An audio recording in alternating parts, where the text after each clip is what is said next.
Hello, hello, hello, and welcome to another Monday, Another another Monday on Monday, a Tuesday. Steve, Monday on a Tuesday, Yeah. which has have been my Mondays so far this year.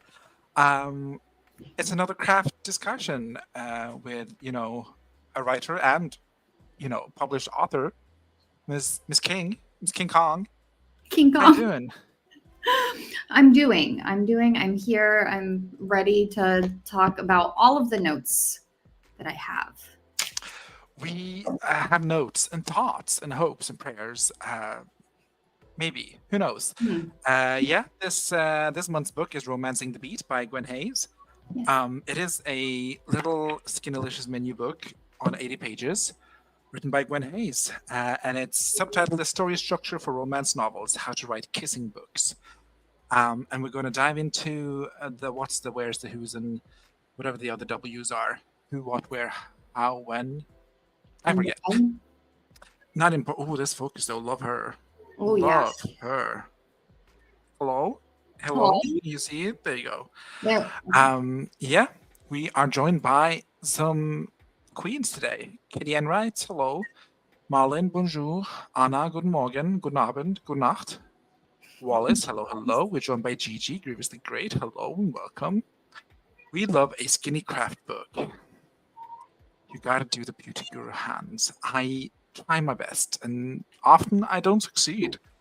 But yeah, as I said, this month's book has been Romancing the Beat. This, oh yeah, there you go. Yeah, this is a very short book, and if I can get all my banners out, we can even talk about. There you go. Even talk some about it. The book is actually, I don't know when it's published. 2016. Wow. Okay. So fairly recent. Well, 2024, 8 years ago. So not fairly recent. I was gonna be But like it, fairly recent. This could be like almost nostalgia train book club. oh God, it could, couldn't it? That time is so crazy to me. Time is so crazy to me. It But is. yeah, this is written by Gwen Hayes, and a lot of craft books have like introductionary bits about Gwen, not about Gwen Hayes in particular, but about the author of the book. But Yeah. this book didn't, so I don't know a lot about her except that she writes kissing books, which she keeps saying over and over again. She writes kissing books, and then the rest of it is just promotional stuff for her websites and Facebook groups. But I did track down an old, well, it's actually, I don't know if it's her current blog that she shared. And yeah, this is Miss Gwen Hayes, young adult author from her very professionally made vlog. But yeah, I don't actually know anything about her because she doesn't say who she is or list her credentials, except that she edits and writes kissing books. Yes. So that's all I know about her. Um. Um, yeah. What did, I was gonna say, like, I know that you're gonna break this down into sections. Some notes I don't know where it would fit into what section, but like, what did you think of the little welcome section? I wish it was little. I wish it wasn't 30 pages long. Mhm. Because she starts the books with saying like this is, well, she calls it basically an amendment to Save the Cat Mice novel. And you loved that Uh, book. That was like and I one. love that book. That book resonates within me. This book, not so much. Spoiler alert for the entirety of the conversation coming up. But yeah, she calls it like an amendment to Save the Cat Mice novel, and she also borrows a lot of the structures. And we're going to talk a little bit about the structure later. Talk a little bit about the structure later. But she very much follows the kind of, if you're familiar with like beats and sections and acts and parts, then this book is going to be very, very like easily digested. Yes. Um, so yeah, and she also stated that she wrote the book she needed to read. She calls it a recipe, which I kind of like. She's very I also like yeah. placid about it. She's like, you can read it or you can't. Whatever works for you, bestie. Which I love in I any do author. I do like the recipe analogy. I did make a note of that, but I also made a note with how I'm pretty sure this book wasn't written to be like a paperback book and it was written just to be an ebook with all the times she talks about linking certain things. Yeah. I really like the way she describes beats to kind of measure the movement of a story. That really makes sense to me. Yes. But yeah, this is very much just a PDF file in paper format. Yes. And It's delivered with Facebook links, which I think is so funny for no reason. mhm. Uh, Oh boy. oh, a lot of the footnotes will be Facebook links or links to her other stuff, which I think is so funny. And even the like the chapter headers are like tiny drawings, and I don't know if it shows on camera, but they're really really grainy and like out of proportion, and it reads so much like a web document that has just been hodgepodged into a novel. So I thought that was really noticeable when I read it.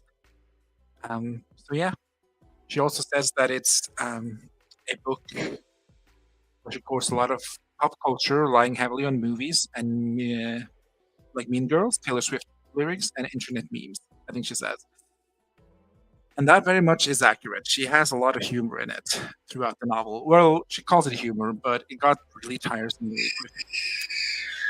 Okay, I swear the child is fine. She just got told no, that she couldn't do something, and she is a Cancer. Yeah. She's a Cancer with a Leo rising, so she's upset. She's very, very much welcome in the Um, background if she would like. But yeah, she uses a lot of humor, a lot of jokes throughout I the wouldn't novel. even I wouldn't even say it's humor because one of my notes is that the voice, like her voice, is trying to be very cutesy and playful, and I'm sure that that is needed for the genre she writes in. But I don't even find myself doing that forceful nose breathe. That is like, that's funny, but like I'm not gonna laugh. Like I wasn't even doing that. And I then think she tried to do the thing that Jessica Brody did, where she's very informal in her book, but still very professional, and she kind of balances that edge between like humor but also keeping it professional and crafty. I yeah, think Gwen Hayes really the tone of this book is 2010 Tumblr post about romance beats. yeah, and Uh, yeah, she does say that like in the little welcome, like the first 3 pages, that this is going to be like hanging out with her casually on Twitter. And while I do like a casual approach, I wasn't super excited that I paid $10 to hang on Twitter with Gwen. yeah. I think I would be annoyed at this person if I had to hang out with them in real life. Even though actually I think I am this person in real life. So it's the kettle calling the kettle kettle in any way, shape, or form. Well, Malin, we're just gonna go through some comments too because they're yes, piling up. yes. Malin says we love a skinny craft book. You got to do the beauty guru hands. Yes, we went over this. 2006 was yesterday. We all do full contour of our eyebrows still. Yes, truly, truly, truly. Time is a weird soup. It is indeed. Oh God, do not say 2016 is nostalgia dream book club time. I refuse. Hmm. Why is it giving MS Paint? Yeah, truly. OMG, her website is actually very 2008. It is. God, that website looks like this. It looks like MySpace. It looked like MySpace. My, it looked like my MySpace page back in 2008. Um, yeah, I'm on the fence with the craft book. I'm on the fence with craft books. So give us all the tea. Malin says I have thoughts as someone who tried to apply it and failed. We also had a Keiko join us. Hello, hello, hello. Katie Ann White says, "Oh, I have lots of thoughts as someone who tried to use the beats and effed up my book and made me put it down for 7 months." Ooh, all of Ooh. this. I hope people like Malin, Katie should like share. Let's discuss. Oh yes, it's a very web doc. I read mine online. Yeah, they were so in the 2010s. Like there was a website to make e-cards that used those styles. Yeah. The humor leans too hard on pop culture, which dates it. I think the only structure I follow is loosely this one 3-act document I found randomly online, and that. Whew, I think the only structure I follow loosely is this one 3-act document I found randomly online, and that one uses more words counts to where you can put your beats like. I know how you format your chat, so I was waiting for the would you apply this method question before I spill the tea. Yes, there is going to be a would you apply this method later on. But firstly, I just want to dive into a little bit about the book. We're going to talk a little bit about the 4-act structure that it is divided into. Mhm. We're going to cover like I'm thinking we're doing 2 beats, and then we do a sprint, and then we do another 2 beats, and then we close. How does that sound to you? I think that sounds lovely. Lovely, lovely, lovely. But yeah, she also, as we said, this is an 80-page book, and she takes 30 pages or 27 pages to get to the first phase, which she calls the setup, which very much mimics the first arc of like a Save a Cat structure, if you're familiar with that. Yeah. And in those 30 pages, she kind of covers what her book is and what it isn't. And she says that this is a book for non-romance writers looking to strengthen the romantic element of a different genre books, which is who I am coming into in this novel as. I do also have a note like that that's similar as like a non-romance writer. Yeah, because you don't write any romance, do you? Or have you written romance? We can start with that. Have you written romance? Have you written a kissing book? I guess you can call Sluts for Sluts a kissing book. I mean, yes, there's kissing in the book, but is it a kissing book? I don't think so. I don't think it's a romance book. I think it falls into the category of this is a fantasy book with romantic B plot, which I feel is very common. Yeah, very much, I think, because she does state that, if you're writing a romance, your theme is already picked out for you, which is love conquers all. Mm-hmm. And like that the biggest genre expectation for romance is either a happy ever after or a happy for now. Yes, which I agree. Those are 100% agree. And those are kind of 2 absolute tropes that you have to keep in your book for it to be a romance. Yes. And I also heard people say that a romance novel is a novel where if you take away the romance from the plot, it does not make sense. As opposed to like a fantasy book with romance, which I'm writing, which is like there's romance in it, but if you take away the romance, the plot still makes sense. Yes. So in conclusion, neither of us are romance writers. Correct. I do have some contemporary romances in the future planned. But I did make a note about, even though like this would technically be for a non-romance writer, whenever I was reading it, like it wasn't giving me anything new or life-changing. And a lot of the stuff I felt that she was talking about was like a given or an obvious thing that you could either pick up from other books you've read that have romance in them or are romance novels, or if you are like a movie consumer and you've watched, like everyone's watched a rom-com, and you can kind of pick up the beats from that as well. Yes, absolutely agree. It's something kind of, and I say this in the neutral sense, that is something kind of hallmarky about her recipe. Yeah. It very much follows like the hallmark recipe of romance movies, which some people gobble up. Yeah. Are you a romance reader though, or like a romance watcher? Okay, so I will watch romance movies. I watched a lot of Hallmarky movies growing up because my aunt absolutely loved them, and I would tease her for them. My mom is a big rom-com lover, and my mom loves romance books whenever she was reading. So it's not that I read that myself, but I grew up around it and like was around it enough that I'm like, I'm kind of curious about it. I'll read it a little bit, but my main thing that I was always drawn to was fantasy. So trying to think of how to word this. Given my body of work, there's like hardly ever a love plot because I don't write characters that necessarily are looking for that until Sluts for Sluts, you know? You write sexy characters though. The Fox, 10 out of 10. That's what everyone was saying. I got some of the good reviews sent to me, and the way people are eating up Kilmore, I'm like, y'all. I wish I could eat him up though, but he's fictional, so. In my dreams, my boyfriend would definitely be Kilmore. But yeah, this is just, I want to preface this discussion 14 minutes in by saying that we are 2 non-romance readers or writers discussing a romance craft book. So do with that as you will. I just thought, February, the month of romance, it would be a nice time to dive into romancing the beat, because I've been thinking about reading this for a couple of years because I do like a romantic subplot in my novels, and all my novels have romance in them. So this is definitely something that I was interested in reading in that term. So, coming back to the whole This book is for non-romance writers looking to strengthen the romantic elements of a different genre book. It's me. It is. Yeah. There was another thing too that annoyed the piss out of me. Is that whenever she was talking about certain things, like romance has, everyone knows that like each genre has expectations, right?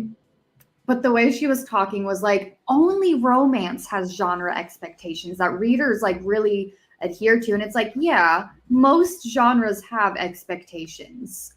I know that like with romance, it has to end one of two ways, which is fine. But then you look at like other stories like fantasy, either you have like a handful of things that's going to happen. You might have a chosen one. You might have prophecies. Like there's things in each genre. So that annoyed me.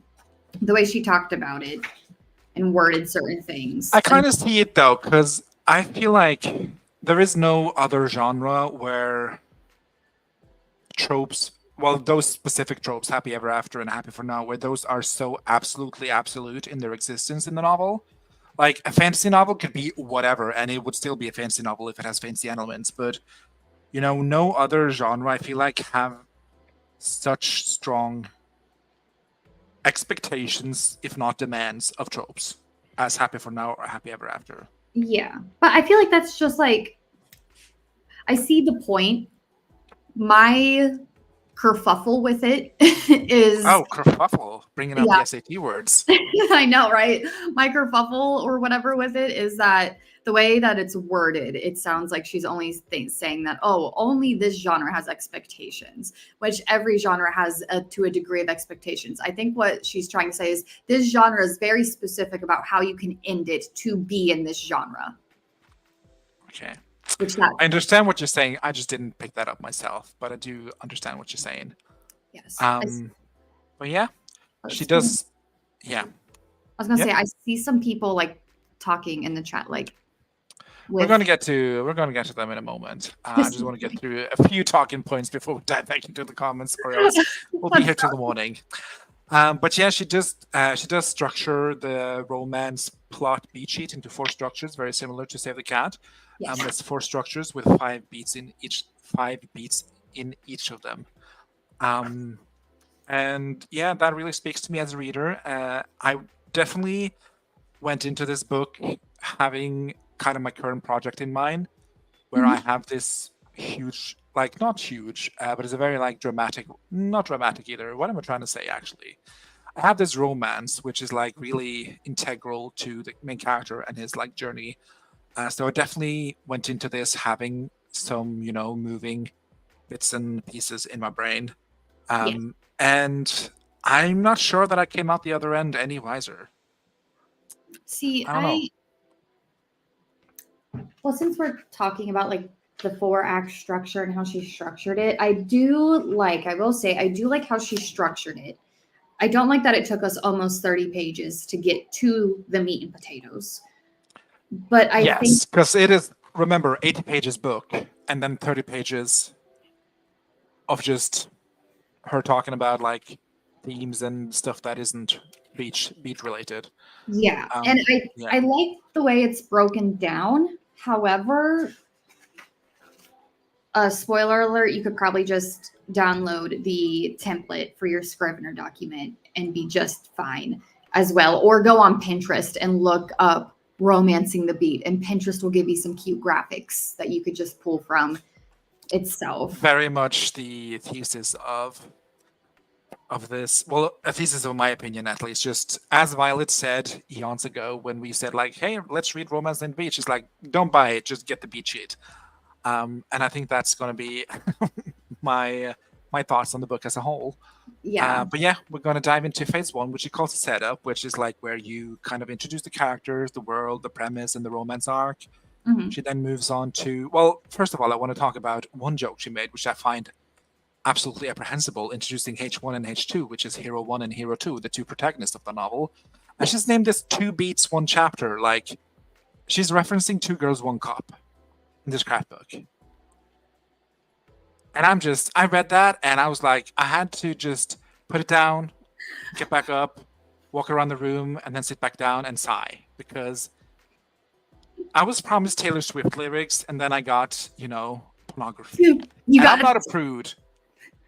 I'm not a prude. We can all testify that I'm not a prude, I think. yeah, But I was like, ugh, definitely. bestie.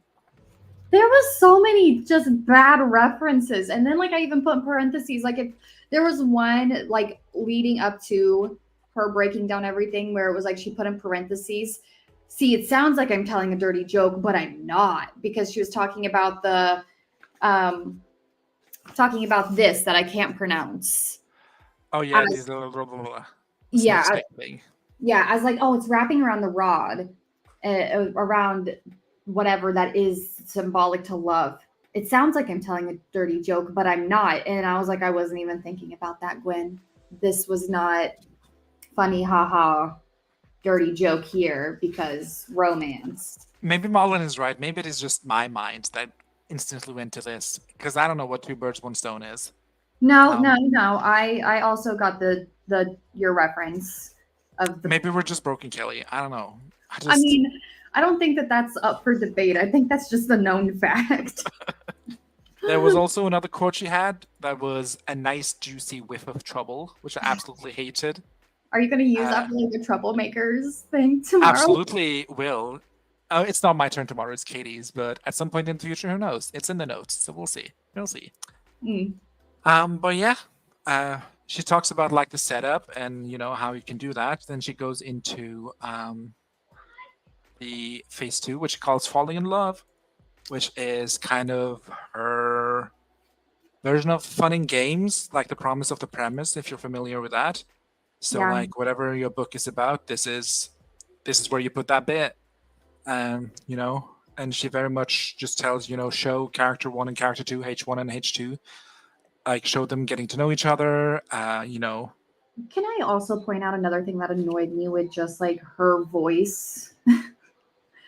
Is on page 36, I know that we're in like phase 2, and this is like right before phase 2. But on page 36, where she talks about like not info dumping on backstory, and she's like, not too much though. Don't make me pull out more Dr. Seuss. I don't know if you caught that a little earlier on when she was talking about on page 31. Do yourself a favor and don't start with your character alone and thinking this is a temptation for backstory info dump. Nobody likes backstory info dump. They won't like it in the rain or on a train or with the fox or in a box. I promise. I read that, but I just didn't get it because I don't know what Dr. Seuss is. This really just irked me, and I'm like, stop trying to be Dr. Seuss. And then 5 pages later, she's like, don't make me pull out Dr. Seuss again. And I'm like, it wasn't even that clever, like Dr. Seuss rhyming. You just rhymed, and it was annoying. Hi, Eva. We're joined by an Eva. Welcome, Eva. Yes. Eva says, I own the book, but didn't really dig it. It didn't jive with my brain. The summary of the beats is helpful, but I think I Googled that. Yeah. Literally just get the beat sheet. You'll be fine. But yeah, she's talking about phase 2, falling in love. Very much the back and forth, 2 steps forward, 1 step back of it all. Also, is here the proper time to point out how I'm not like other craft books. I have a playlist from the 80s. Yeah. Doesn't really translate to camera, but before every chapter, she has like a few song suggestions for a playlist, like 80s playlist, and it's, I don't know, it's not, yeah, there you go. Yeah. It is soundtrack for no reason, which is also why I think it's so funny to have like that written in a book, because it doesn't really translate to the written medium. Yes. I don't know. It is, and of all things, like it just dates the book even more since it was published in 2016. Like now, from my understanding, all the Gen Zers are like, oh my gosh, that's so 90s. Like we're past the 80s. Now we're reminiscing about the 90s. So that just dates it even more. Pretty sure this is an indie book also. Yeah, you can definitely tell that, this wasn't like professionally made, but like just the formatting is so off. Some chapter headers are like big letters, like big capital letters in front of the word. Some chapter headers are just all small letters. I think one sentence somewhere is just like half of it is all caps, and then the rest of it is just like normal size letters or like lower caps. Yeah. And yeah, it's just a hodgepodge of formatting. So this definitely reads like a PDF file turned into a book. Yeah. I can't. Anna says, I do respect her for not dragging this out into a 150-page book just so she could charge $16.99. LOL.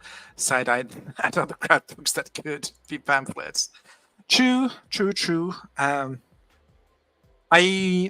previous month's book was a psychology workbook for writers by Darian Smith. And he started his book by saying, like, I have a degree in psychology, I have a degree in English, like, I've done this and that, and these are like my credentials to talk about this. So I would like a bit of that more from Gwen. And Jessica Brody also like says that she's like, I published this, I've won that award. Yeah, I do have it noted on the back here that this is the only Gwen Hayes book I have ever heard of. Yeah. I have not heard of any of her kissing books. No, but also I haven't heard of any of other like Jessica Brody's books, so I don't know. I don't think we should hold that against Miss Hayes. But anyway, back into some comments. Malin says, this is my main disagree. It's a book for romance writers in the sense that if your novel will have some romance, up to 80%, and it is not mainly a romance, it's super hard to use as a beat sheet. It should be interwoven within your main beats of your main story, and the part where she says, use this beat sheet instead equals bullshit. Yeah, I agree with that. Some people enjoying romance, which is Wallace, who loves romance novels and Hallmark movies. Gigi says, I swear to God, if this is where Hallmark gets all their Christmas movie plots. I just think that romance plots are just like a tale as old as time and is working, obviously. You know, romance is the #1 selling genre of books. So the Hallmarkish style I noticed too when I started to read it. Some of it fits for the romance in my novel, but mostly not because it's not Hallmark. Yeah. It's interesting to read as an educational tool if you're new to writing any sort of romance, but again, wouldn't replace your beat sheet with this one. Yeah. Agree with Malin, as always. Kitty says, I think my issue is that I don't personally struggle with writing the romantic elements, but I struggle with putting plot around the romance. And I think there has to be plot around the romance. True. And, you know, Gwen says that, you know, your book can't just all be romance, it has to have a plot too. But then she does not mention that again later, so. There was a specific example she gave where it just escalated so much. Like, oh, the cheating husband or like whatever it was? No, it was like the one guy who was trying to save like a family farm that's been in his family for generations. But then there's like this like woman that's trying to work her way up in the company. And in order to get that, she has to break new ground on this project. And yeah, to send her sister to school with them or whatever it was. Yeah, and it's just like it escalated so like crazily. And her point was, see, they're both not bad people. They just want different things. And I'm like, yeah, but did we have to escalate it that intensely? I do not really gel with her examples. There's one point which she says, like, you should bring some interest, like, ooh, your main character is cheating, or ooh, what was it? It was just all very, like, I don't know how to say it. I don't think there should be. They're very like kind of dated and sexist, the examples. Yeah. And very much like men and women, and not as much inclusive to like other expressions of gender. Hi, Violet. We're talking about romancing the beats, and we've come to the conclusion that you were right. We should have just gotten the beat sheet online for free. Yeah, we should. But here we are. Here we are, not enjoying the references, the very gendered, like dated norms. Not a good time. Very much. Malin agrees with Katie. That was her issue as well. Or else the book falls flat, so I just didn't find the structure to work for me because, I don't know, I don't know if I agree with the way that she talks about writing romance. I don't know. Malin says, having just finished Bridgerton Season 2, it followed the beats so exactly, and I found the romance extremely boring. I loved Bridgerton Season 2. I gobbled that up. That was so good. I love Season 2. I liked everything else. Stieg, why? No, 9. Yeah. 2 birds, 1 stone. I don't know about her. We're joined by Wendy. Hello, hello, hello. Just in time for a sprint. We're going to do a sprint, and then we're going to... You didn't even try. You just told us, and we didn't listen to you, Violet. So we're the clowns here. We're the clowns. Don't worry about it. But yeah, we're going to dive into a sprint, and then we're going to just do the last 2 beats. And then a little questionnaire round to see how our conclusion is. Let's see. Did I prepare a sprint? No. Should I have? Probably. Share screen. There you go. Let's do this, bad boy. I think this is so cute. It is. But yeah, see you in 25. Actually, let's just make that 20. Okay. Beep boop. There you go. See you in 20.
It's so cute. I love this little like pokey moment. So cute. It is. How did you do for that sprint, Kelly? Well, I did my duo, so that's done for the day. I checked my bonus chapter, reread over what I've written, and said, fuck it, I think this is good enough for today. It doesn't need to be turned into the end of March. And then I looked up other Gwen Hayes books because, like I said, this was the only book I've ever heard of her writing. So I was like, I need to know what else she's written. So then I looked those up. Okay. Sounds very productive for 20 minutes. Oh, yes. We're doing the most over here, Virgo, you know? Thank you. And I try to outline my novel's romance. Ooh. So that's what I did. How are you feeling about that? I like the romance. It's kind of what's not weird because every book starts with a backstory, even if it's not presented to you. But my characters have this like very sordid backstory. So the book starts with them being kind of estranged, and then we have to build back to lovers, as Taylor Swift once said. So I feel like I'm starting halfway through romancing the beats because I've already had like the initial stuff, and they've already been like this back and forth. They've had their like grand midpoint gesture that she talks about for beat number 2. So the novel starts out in what she refers to as phase 3, which is retreating from love, and this is kind of the part where if the previous beat or phase ends on like this grand midpoint, and there's like what she calls it, a false victory, I think it's called. So it could be like the first time they ever hook up, or something like grand, or like the first time they tell someone that they're in love. Then this is very much the downfall of the Roman Empire, which is why it's called Retreating from Love. So I already start my novel with like the downfall has already happened. So that's kind of an interesting twist. Well, I don't know if it's interesting, but that's my twist on my story. That I kind of have to already like. How do I naturally explain all their backstory without flashbacks? I do have a few arguments here and there where they kind of bring up the past, but I don't know. That kind of gets tiresome after a while too. Well, But yeah, this is your recipe. You tweak it however you need because, like she says in the book, you are the chef.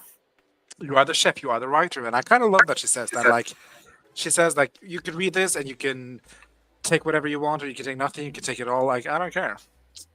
Yes, I was also. Yes, it is a second chance romance because they already had their first romance, and then shit happens as it does in the Wild West, and then the book is about their second chance. Oh, and I love second chance. There was okay, and this is going to deviate from what we're talking about, but it is kind of on topic still because of like writing something in the Wild West, like the whole Western thing. I feel like, and I could be wrong, but I've noticed that more people are doing like magical Wild West things, I thought. Oh, that's interesting. Yes, Also, I thought that was Beyonce's dropping a cowboy album, like a Western album. What's it called? yeah, Country album. There you go. country, yeah. And Lana Del Rey's next album is going to be a country album. Yeah, so So the playlist's ready. It's going to be better than the 80s playlist, I'm sure. I'm just, if I can finish this novel and publish within the next few years, I think I could be in like the cowboy era. I love that. Yeah, But yeah, a second chance romance, and I'm very excited for that. that is fun. I think that like out of all of the like types of romance, I do think that that one's mostly underrated. The one that like I know everyone loves and I just am not a fan of it. And that's okay. We're all allowed to have our loves and icks, but like the whole like fated mate kind of Oh pairing, God, I yeah, hate it. I even put a not note for me. in. Yeah, I even put a note in here because she mentioned that like pairing because she was talking about like vampire, werewolf, or like fated mate, and I was like, gross. Stop. Yeah, not my cup of tea, but it's probably someone's cup of tea. Yeah. Indeed. Yeehaw, Sailor. Yeehaw. Yes. But yeah, phase three, she talks about, how humans are stubborn to change, and like the change, the change that our characters need have to come from them facing like the big flaw in the novel Hmm. that all characters are supposed to have. And, you know, this So is for the point where she gives the examples of like, you know, he believes that no, he's a cheater, and she believes that he'll never love her, and like it was just so stereotypical. it was. Uh, What yeah, was your? Because like I feel like you're writing more of like you're more in the thick of writing the romance than what I am currently because the two projects I have no romance arcs. Until I get sluts for sluts back. But anyway, my question was to you is what is the flaw or belief that your character is holding on to? Kelly, if I knew this, I would probably not have such a hard time writing my current project. I have just like vague inklings of what my character's flaw is. Okay. But I think my character definitely thinks that, love is not worth it. And like, he's Oh, been scorned. So it's he's giving like, Copland. yeah, Yeah. he's me, I am him. It's just like, he's like, I've been in love before and it ended awful, like got my feelings hurt. So, we're just gonna write this off for now. This is not relevant to our life. So I think that's what he needs to learn in the novel is like, So love is worth it. why did they break up? Why did the first time around not work? Okay, let's gonna dive into some backstory. So my project is I call it a weird western, Mhm. and we meet our main character, Cassidy Chase. He's like the gunman. He's like the Lucky Luke of the Wild West, the fastest Mhm. cowboy north of Santa Fe. And he grew up on a farm in a small town called Little Silver. And in Little Silver, there was a doctor, and the doctor had a son, and he fell in love with the doctor's son.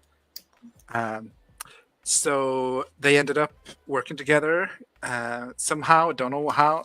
Still vague outlines, but they ended up flirting and spent a summer together. And then my main character's father discovered like their upper community tendencies.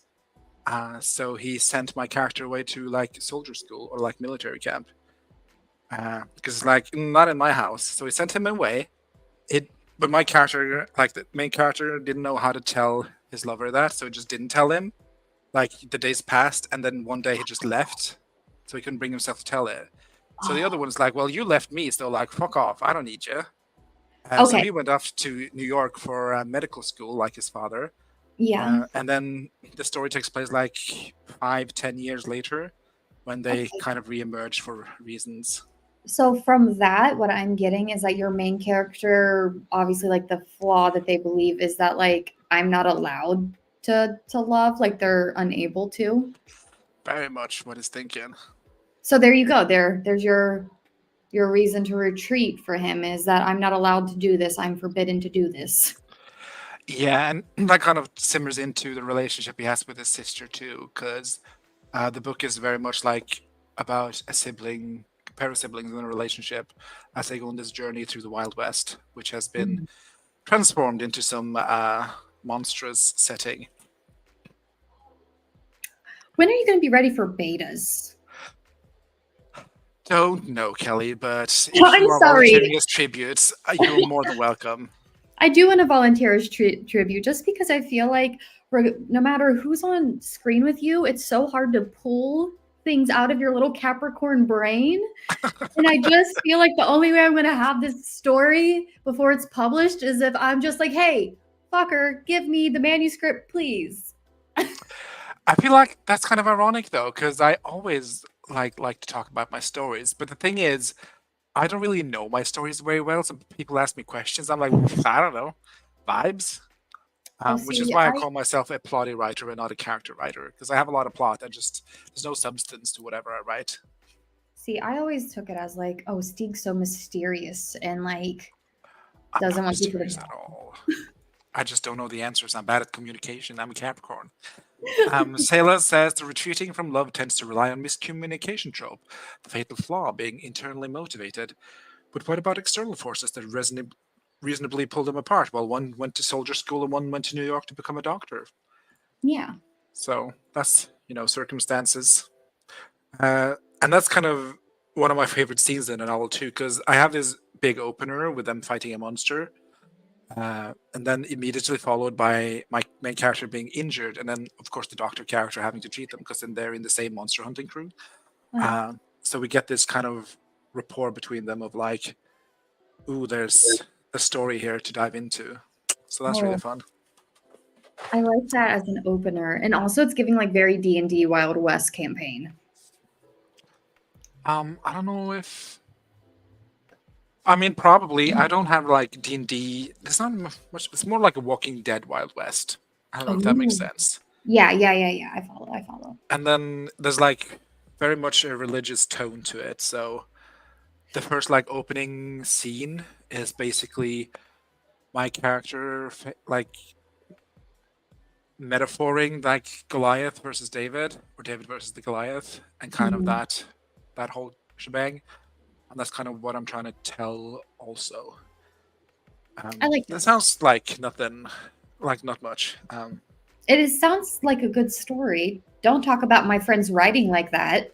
I mean, sure. I think the story is good, and I would love to read this book. Why do I have to write it? That's my qualm with it. Why do I have to write it? Why can't it just already be written? Yeah. But yeah. We were joined by Violet, who said, "I tried to tell you," and she sure did. Anna Robbins says, "I also love Bridgerton season 2, probably 80% due to how scorching hot the actors both are. Oh, Jonathan Bailey and Simone Ashley, two of the prettiest people on this planet, if I dare say so. Absolutely love them." I don't know who they are, but I will agree with your tastes. Just the romance in Bridgerton season 2 is electrifying. I just don't have any other words to describe it. It is simply electrifying. The chemistry they have, amazing. Wendy says, "Sweet, I need to actually work this morning."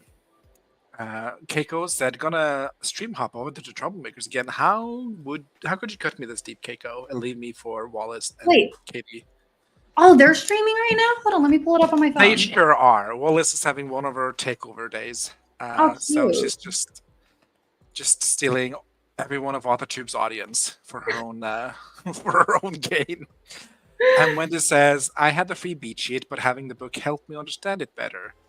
I do manipulate it to fit my stories better than it does my own, but it's easier to do that than the standard hero's journey beats, though." Yeah, that makes sense. I do. Yeah. Malin says, I was gonna say, but they had no chemistry. Bahaha. Are you kidding me? He just looked at her like he wanted to unalive her. That was hot, Malin. That is what we call chemistry. I don't know. Wait. He looked at her like he wanted to unalive her? That is not hot. I'm sorry. That is not how I saw it. What's that quote he has in the book? There's some magical quote he has. Because he basically is going to marry like the diamond of the season, which is like the one with the most social clout, and like the one that will bring his family status. But then he falls for his sister instead. So he's like... He falls for his sister? What? No, he falls for his fiance's sister. Oh, okay. I was going to be like, what in the Cersei Lannister is this? Yeah, no. What's his name? Bridgerton quote Anthony. I forget what it was, but it is pretty intense. It's the kiss me or kill me energy. Yeah, very much. And I vibe with this. Anthony, there you go. What is that quote? Oh, that annoys me because that is a great quote. I'm concerned. I feel like this is something you guys would talk about to your therapist, the kiss me or kill me energy. Is it just like the same reason people like enemies to lovers, which I have a disagreement for that as well. I don't think people love enemies to lovers. I think people like rivals to lovers, but everything's just labeled as enemies to lovers now. Yes, this is this. What is that? You are the bane of my existence and the object of all my desires. There's no corner on this earth where you could go wish I would be able to forget you or something. Oh my god. That's intense. I just couldn't stand how awful they were to the sister the whole time, lol. Like, Kate, don't tell me all I care is her happiness when you know he doesn't love her and she wants true love. Yeah, it very much they did. Uh, I don't know. They did not treat the sister fair, but this was also the olden times in England, so not everything this was black was and white. not the sisters' love story. Sorry. It surely was not. I thought it was hot. I really enjoyed this thing. And I also liked the first season, and I was like, oh, how are they going to top this? But then, boom, season two, even better. And now I'm really excited for season three coming soon. See, now this just makes me think that I'm doing um like sluts for sluts love arc completely wrong. Oh, I don't know. You have the draft. I'll read your comments at the end of the month. at some point in time. Yeah. Sailors as rival to lovers are often co-workers. Yeah, they're very much rivals to lovers. I mostly watched for season three because I love Penelope. Yes, I do also enjoy Penelope, although she was a bit of a tit in season two. But I'm very excited for her story coming up this season. And I am not up to date with Nicola Laughlin, absolutely stan her, the actress. huh. I'm not familiar with actresses. Like I remember people's faces, not their names. Have you seen Dairy Girls? Nope. Okay, also highly recommend that. I do want to watch it. I've heard of that. I do want to watch that. I just haven't had the time, which sucks. Which sucks. Oh, she's such a good actress. She is incredible. But yeah, back to the matter at hand. We just talked a little bit about phase three, retreating from love, and that kind of dives into the last phase of her plan, which is phase four, fighting for love, in which this is the portion of the book where the characters realize that they are being dum-dums, and that they are meant for each other, and how could they be so stupid? How could they misunderstand? How could they miscommunicate? This Like, is this is when them clawing their way back to each other. that CEO bad bitch is getting ready to leave that small town for Christmas, and the good old boy in a flannel shirt runs to the damn airport on a Airport. moose. Yeah, on a moose or something to declare his love for her, and for whatever reason she fucking stays. Did I tell you about my Project Hallmark flip the trope? No. Okay. Okay. Okay, I love this follow up. Sorry. But yeah, this is very much like the big CEO boss baby, and like, oh, I'm gonna leave this town behind, and then she stops at like the airport flower shop, and there's this old lady there, and she's like, "Oh, let me teach you some lesson about life," and then Dolly Parton comes in as an angel. I don't know, Yeah. uh, Miss Dolly. Miss Dolly, very much that. Let's see. Malin says the main thing is all Regency romance novels really follow that beat sheet. To be fair, in some ways the couple breaks apart before getting back together. Some are unforgivable to me. I think enemies to lovers is just broader term. Some people do love enemies to lovers. It's just that there are too many Yeah. bad ones and too many people overthinking all the problematicness of it all. I don't Like want to Bad have of Valley, Hazelwood. LOL.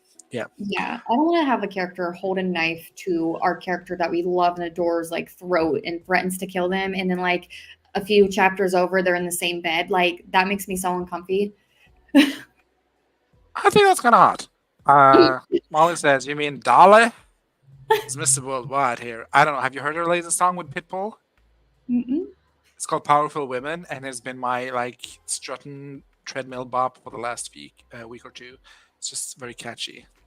I will look that up after we get off stream and put it onto my 2024 playlist, because like right now my theme song for the year is Maybe Life Is Good.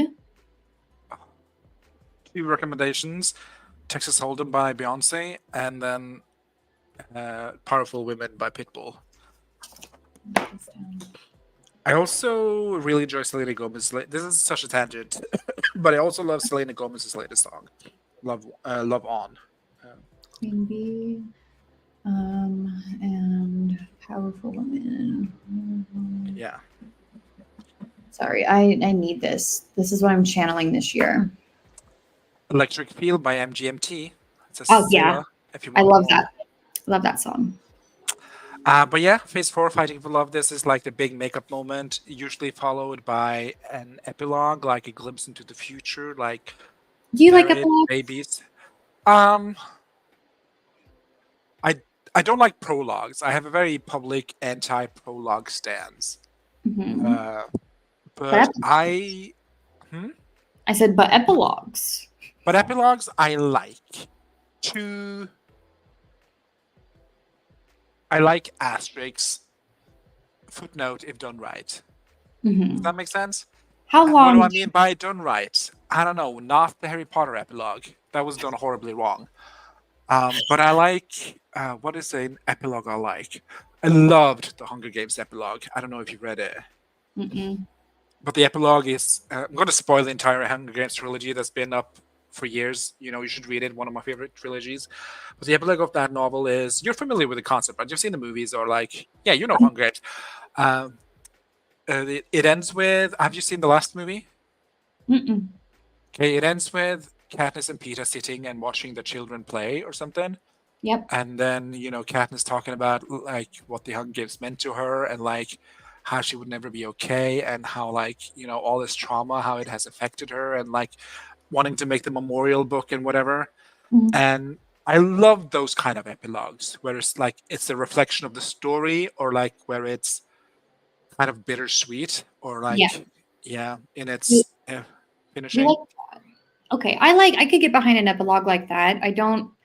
I think epilogues can get tricky if they're either too long or they just are sharing something that isn't adding to or reflecting upon the story that was already told. Yes, I like an epilogue if it's a reflection on the either theme or the book or the story or whatever. I Hmm. don't like an expose, like an info dumpy epilogue, like, oh, he Yeah. went on to marry Harry and, they had four children and names were this and that and they got into this and that house. I don't like that. No. But I do love an epilogue that's kind of a reflection on something. Yeah, I like that. I like that. Let's see. Malin says, I do love an epilogue because some book rush too fast into the end and then you lack all the satisfying stuff that comes after. Mhm. I love an epilogue that is a mirror scene of the start of the book. Oh, yes. Hit me up with that. That is so good. Yes. A few chapters later, yes. Yes, but if it's early on, then at the midpoint they are in the same bed, I'm good. Also, there's the Mr. and Mrs. Smith 2016 version of things, which I love. I love that movie. Well, Bestie, we are so opposite. I am like so weird with romance, and I know that's just my flavor of queer, but like I'm really particular. I would just like to be choked out. That's all I ask. Yes, Malin, 100%.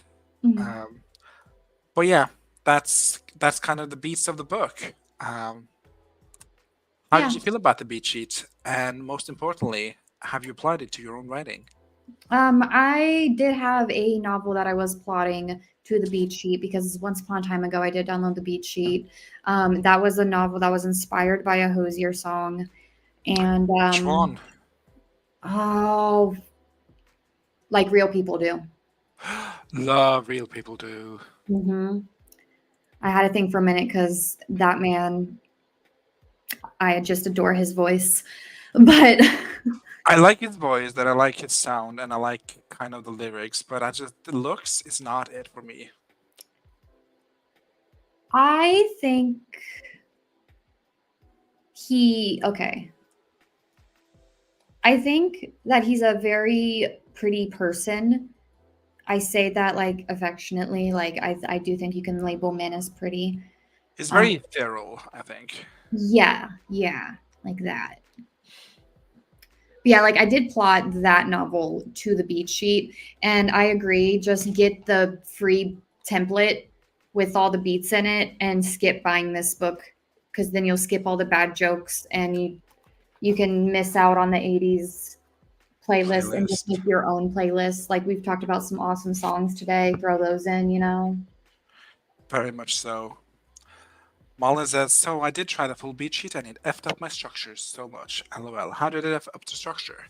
Do tell us. Um, I'm not sure if I will apply this to my own writing. I definitely think, you know,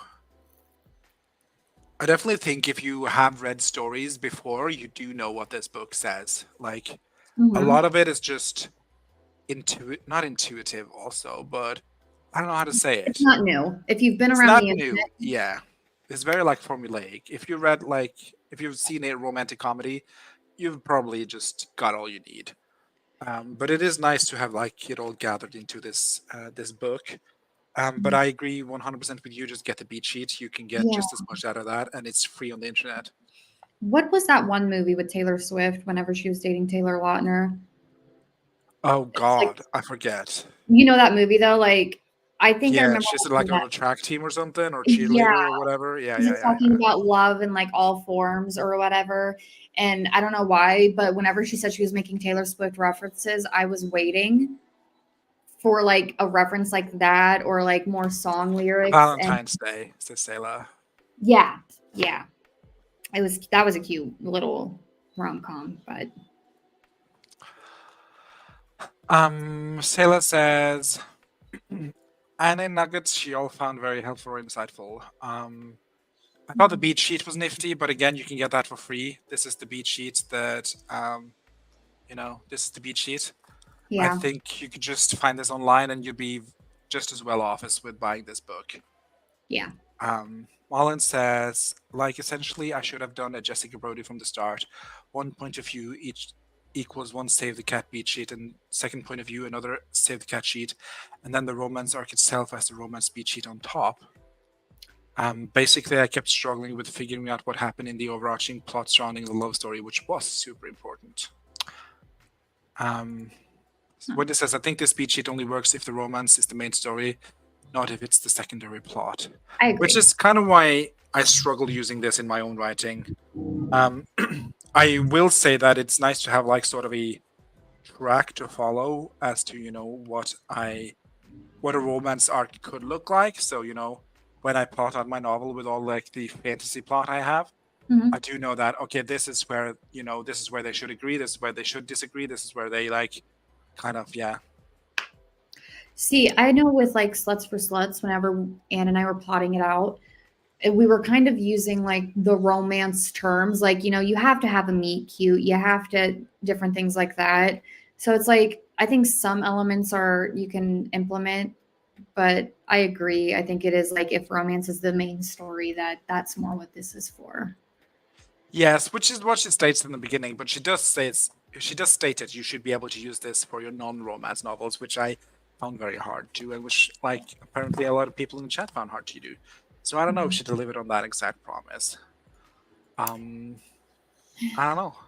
She delivered a lot of subpar jokes that she had to explain though. She did. Who is this book for, would you say? The book, don't buy it. Just get the beat sheet. And the beat sheet would be for if you're curious about novel structures in general and you're just trying out different novel structures, get the beat sheet. This book, I would not say would be a necessary need to buy. I 100% agreed. Get the beat sheet, that works well. Malin, oh my god, Queer Eye announced Bobby's replacement. Not the house to say this. But yeah, I would say get the beat sheet. This book is for people who write kissing books. And not for So people who is Bobby's replacement? I'm so sorry. I know we're talking about this, but now I'm more interested in this. We're gonna get off real soon, so don't worry about it. You'll be able to Google it. Any final thoughts on Romancing the Beat by Gwen Hayes?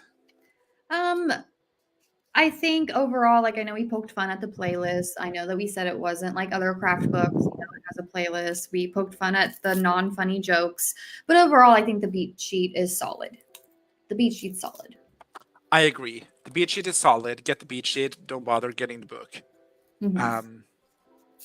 And I think that's just going to be my thesis statement for this stream. Get the beat sheet, like Violet told us all to do.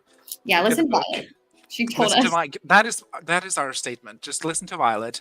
There's no need to have this book in your craft book repertoire. Mm-hmm. I agree. Malin says, I'm glad I read it. It did help me learn a bit, but I regret trying to apply it like I did. Yeah. Yeah. Just get the beat sheet, and that'll be plenty enough to get you through a romance subplot of your novel. And with that, we get to wrap up another craft book stream. Thank you so much for joining me, Miss Published Author Veronica King. Of no romance novels. of no romance novels, but you do have a novel, Down the Well, which is purchasable on Amazon. Yes.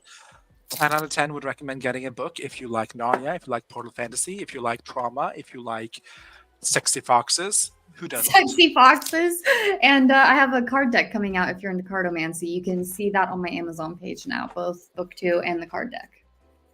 Yeah, all the things. I have not a single link below because I do not know how to run a professional That's fine. That's streaming okay. service.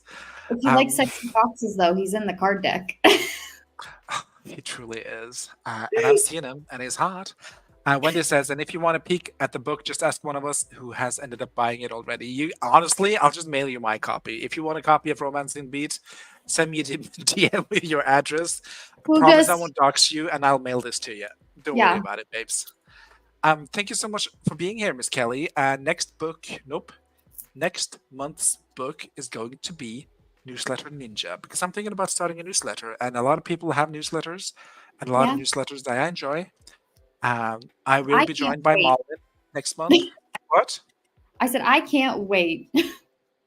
I will be joined by Malin for Newsletter Ninja, and Kelly has told me that she has opinions. I do. On Newsletter Ninja. Capital O. Capital O opinions. So I'm very excited to. I hope you can make it to see like what your opinions are, because I've heard nothing but good things about Newsletter Ninja. There is going to be so many newsletters, guys. Maybe me and Malin will announce our newsletter for that stream. Who knows? Who knows? Wendy says it needs to be in a library. All craft books do, so people can try them out and find the one that works for them. Yes, get it from the library. Don't buy it. That's an excellent tips, Wendy. Also, just generally support your local libraries. Yes. And with especially if you're in the States. Especially if you're in the States, but also no matter where you are, you should support your local library. Yeah. I am not good at supporting my local library because I am a hoarder, because I'm a Capricorn. But maybe I should go in just so I can get the people count, if nothing else. Yeah, there you go. Our newsletters? Who knows, Malin? Who knows? Stay tuned and find out. Katie has a love. I love Katie's newsletters. I also follow Grayson's newsletter, which I think is super nice. Definitely recommend those two. If I was a good friend, I would have a link to both of them, but I don't. So you're gonna have to Google them for yourselves. Yeah. You can also usually ask your library to get a book for you, by the way, in case anyone doesn't know. Yeah. Yep. Good tip, Wendy. Let me just pull this plug before any more comments go in. Thank you so much for being here, Kelly. It is always a pleasure and a delight to have you on board. I'm sorry I had you on this dud of a stream or dud of a book. It's okay. There'll be other craft books that you can have me back on. There'll be other craft books. And speaking of, if you have any craft book you would like me to look at and to discuss with a fellow host, call in, send me an email. Actually, don't do that. Just send me a DM. That's much easier. And I will probably buy it and read it. Yeah. Toodaloo.